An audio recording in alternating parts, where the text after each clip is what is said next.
You can also use promises with models method. Sales allows you to use promises or async await. Let me show you what I'm gonna do. I'm gonna resolve this promise. I'm gonna call the then method. When promise has resolved, it will call this then method, so it will return the results. And I'm gonna use arrow function. If everything is good, we need to return the results in the response. Results, boom. Oops, it's the results s. Let me refactor the result to s. So if something went wrong, we need to catch the error. So I'm gonna send the server error with exact error value. Let me send the request from the postman. This time I'm gonna create a new company, which is Google.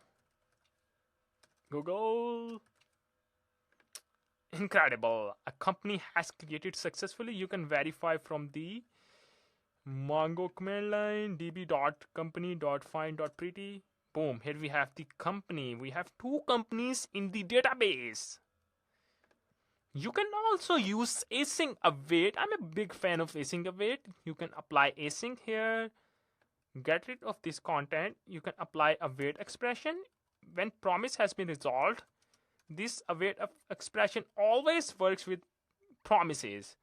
So when promise has been resolved, the result will be stored inside this results variable. So what I'm gonna do, I'm gonna return the results res.ok results.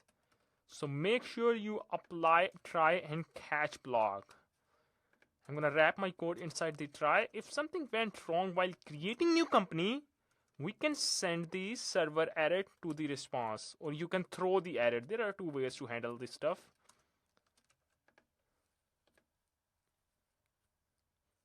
I will use async await throughout this course.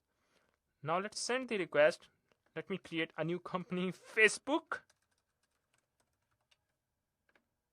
Incredible. A company has created successfully. Let's verify from the MongoDB. Boom. Here we have Facebook company.